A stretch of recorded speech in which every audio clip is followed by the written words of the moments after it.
Assalamualaikum warahmatullahi wabarakatuh. Pemirsa yang budiman yang dirahmati Allah Subhanahu wa taala. Kita jumpa lagi di channel Cermin, yaitu ceramah minimalis. Kali ini kita akan membahas atau menyampaikan suatu judul atau satu tema dengan judul keutamaan akhlak yang mulia. Alhamdulillahilladzi akrama bani adama ala syairil makhluqati. Allahumma sholli wa sallim wa barik ala abdillahi wa rasulih Muhammadinilladzi akramahullahu bi syafaati wa ala alihi wa ashabihilladzi faju bi afdhalil hidayati wal karamat. Amma ba'du. Hadirin rahimakumullah, pada kesempatan kali ini tidaklah ada kata yang pantas kita ucapkan melainkan puji dan syukur kehadirat Allah Subhanahu wa taala yang telah memberikan karunia dan hidayahnya kepada kita sehingga kita dapat berkumpul di majlis yang mulia ini dalam keadaan sehat walafiat. Salawat berserta salam tak lupa kita sanjungkan kepada junjungan Nabi besar kita Muhammad sallallahu alaihi wasallam yang telah mengentaskan akhlak manusia di muka bumi ini dari zaman jahiliyah menuju zaman Islamiyah seperti yang kita rasakan saat ini. Pada kesempatan kali ini izinkanlah kami mengetengahkan permasalahan tentang keutamaan akhlak yang mulia. Hadirin yang insya Allah dimuliakan Allah, kata akhlak merupakan jama dari kata khulq yang mengandung pengertian sifat, tingkah laku, kepribadian atau perangai seseorang dalam kehidupan sehari-hari. Akhlak atau perilaku yang baik dan mulia disebut akhlakul karimah atau akhlak mahmudah. Sedangkan akhlak atau perilaku yang buruk biasa disebut akhlak sayyi'ah atau akhlak mazmumah. Sebagai orang yang beriman dan bertakwa kepada Allah Subhanahu wa taala, sudah seyogyanya kita harus memiliki akhlak yang dan kepribadian yang terpuji lagi mulia. Apalah artinya keimanan dan ketakwaan kepada Allah Subhanahu wa taala sedangkan akhlak dan kepribadian kita sama sekali tidak mencerminkan sebagai seorang yang beriman dan bertakwa. Sungguh amat merugilah orang-orang yang mengaku dirinya beriman namun kepribadiannya sangat buruk, karena sesungguhnya nilai keimanan dan ketakwaan itu tidak hanya dipandang dari intensitas ibadahnya saja, melainkan dari segala aspek kehidupan, baik dalam ibadah, muamalah, syariat, muasyarah atau pergaulan dalam masyarakat dan lain sebagainya. Sebagaimana firman Allah Subhanahu wa taala, ya ayyuhalladzina amanu dkhulu fi silmi kaffah, yang artinya hai orang-orang yang beriman, masuklah kamu ke dalam Islam secara keseluruhan. Quran surat Al-Baqarah ayat 208. Dari ayat di atas jelaslah sudah bahwa hakikat keimanan dan ketakwaan manusia tidak bisa terlepas dari adanya akhlak dan kepribadian yang mulia. Karena berakhlak mulia dan menjauhkan akhlak yang tercela seperti ghibah, sombong dan lain sebagainya adalah salah satu bagian dari ajaran Islam yang telah diajarkan oleh Rasulullah SAW, dan bukankah Rasulullah SAW adalah seorang yang paling mulia akhlak dan kepribadiannya, dan seorang yang paling mulia akhlak dan kepribadiannya, dan bukankah beliau diutus oleh Allah Subhanahu wa taala ke bumi ini untuk menyempurnakan akhlak manusia? Jadi apalagi yang menjadi alasan kita untuk mengingkari pentingnya sebuah akhlak yang mulia, karena Rasulullah SAW telah diutus sebagai penyempurna akhlak kita, sebagaimana sabda beliau, innama bu'istu liutammima makarimal akhlak, sesungguhnya aku diutus untuk menyempurnakan akhlak yang mulia. Hadis riwayat Ahmad. Hadirin yang insya Allah dimuliakan Allah, sesungguhnya yang menentukan tinggi rendahnya martabat manusia baik di hadapan Allah ataupun di hadapan makhluknya adalah akhlak dan budi pekerti yang luhur, dan sungguh merupakan kesalahan yang sangat besar bagi orang-orang yang menganggap bahwa kemuliaan dan kehormatan derajat manusia adalah ditentukan dari hartanya, jabatannya, kecantikannya atau ketampanannya, yang merupakan suatu hal yang fana. Tidak jarang orang yang martabatnya dan jabatannya tinggi namun tidak bermoral, dan tidak sedikit orang yang berwajah tampan dan wajah cantik namun hatinya busuk. Maka apakah orang-orang seperti mereka dapat dikatakan sebagai orang yang terhormat dan mulia? Oleh karena itulah hanya budi pekerti seseorang yang patut dijadikan sebagai tolak ukur martabat dan kehormatan seseorang. Karena sebagaimana Rasulullah SAW bersabda, inna min khiyarikum ahasinakum akhlaqa.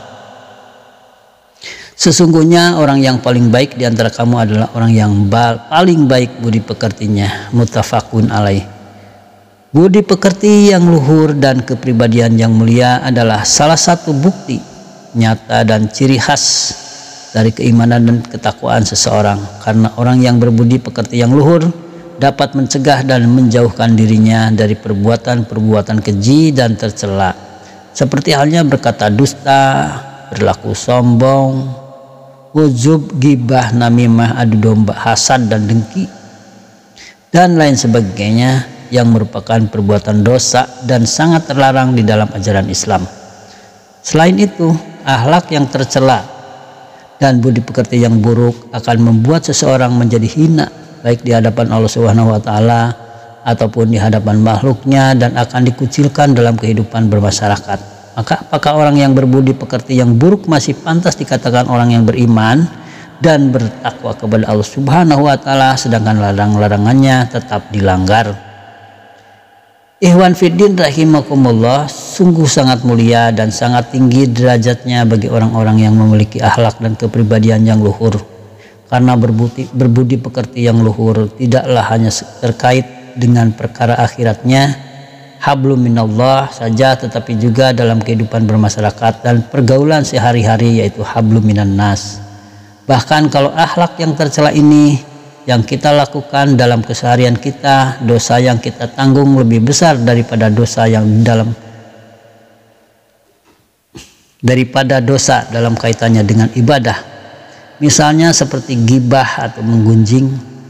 Dosa dari akibat gibah ini sungguh sangat besar, bahkan melebihi besarnya dosa berbuat zina. Karena berbuat zina hanya dilakukan dosa kepada Allah saja, akan tetapi orang yang melakukan gibah di samping berbuat dosa kepada Allah, ia juga berbuat dosa kepada orang yang digibahkannya. Dan Allah Subhanahu wa taala tidak akan mengampuni dosa orang yang melakukan gibah sebelum ia meminta maaf kepada orang yang digibahinya. Jamaah sekalian yang berbahagia, kita harus mencontoh Rasulullah dalam berperangai dan berperilaku. Sungguh akhlaknya yang sangat luhur hingga tidak seorang pun dari umatnya yang pernah disakiti atau dibohongi oleh beliau. Bahkan orang-orang kafir pun sangat mengakui dan mengagumi keluhuran budi pekertinya. Jika kita tengok kembali dan menelaah sejarah Rasulullah SAW sebelum diangkat menjadi Rasulullah SAW oleh Allah Subhanahu wa taala, karena kepribadian dan kejujurannya ia selalu dimuliakan dan dihormati oleh masyarakatnya pada waktu itu.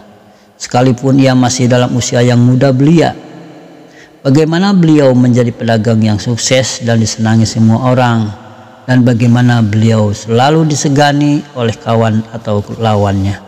Salah satu contoh yang menggambarkan tentang tingginya kepribadian Rasulullah itu adalah tatkala beliau mendapatkan kecaman dan tekanan dari kaum kafir Quraisy yang tidak menyukai dengan ajaran beliau.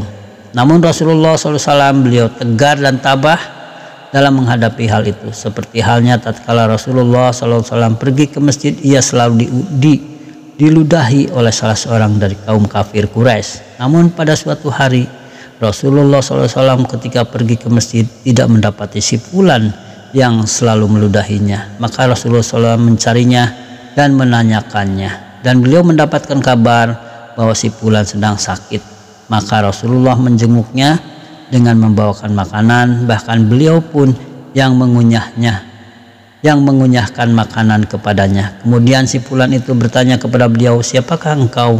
Beliau menjawab, aku adalah Muhammad. Maka si fulan langsung terperanjat dan menangis seraya menyatakan dirinya masuk Islam. Dalam kitab Mukasyafatul Qulub dikisahkan bahwa ada seorang pengemis buta di pinggiran kota Madinah, ia selalu menyebarkan fitnah tentang Rasulullah SAW, bahwa beliau adalah seorang pembual dan pendusta. Namun tatkala Rasulullah SAW mendengar tentang hal itu, beliau langsung menemui pengemis itu dengan membawakan makanan kepadanya. Bahkan beliaulah yang mengunyahkan makanan itu kepadanya. Seperti itulah yang beliau lakukan setiap hari, sampai beliau wafat dengan tidak memberitahukan kepada pengemis itu bahwa dia adalah Muhammad yang selalu difitnahnya.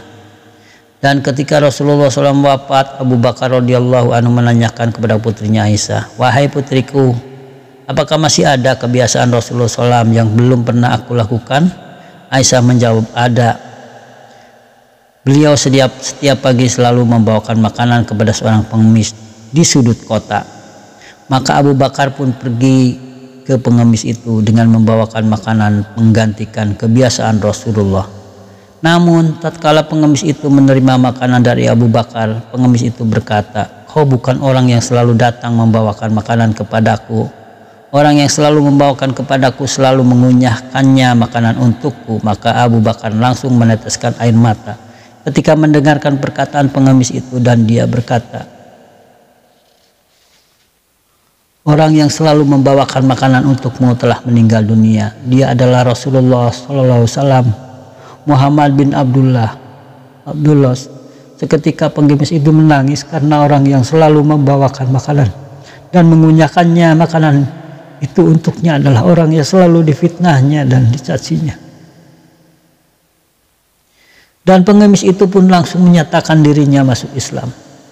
Begitu mulianya akhlak dan kepribadian Rasulullah SAW. Bahkan orang yang selalu meludahinya dan mengejeknya tetap dijenguknya ketika sedang sakit, dan orang yang selalu mencaci memfitnahnya tetapi dikasihininya dengan memberikan makanan.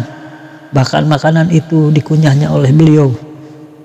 Jadi tidak diragukan lagi kebenarannya jika Allah Subhanahu wa Ta'ala berfirman dalam kitabnya bahwa Muhammad SAW adalah sosok yang kepribadiannya sangat mulia. Sebagaimana firman Allah Subhanahu wa Ta'ala, "Wa innaka la'ala khuluqin azim." Dan sesungguhnya kamu Muhammad benar-benar berbudi pekerti yang agung. Quran surat Al-Qalam ayat 4.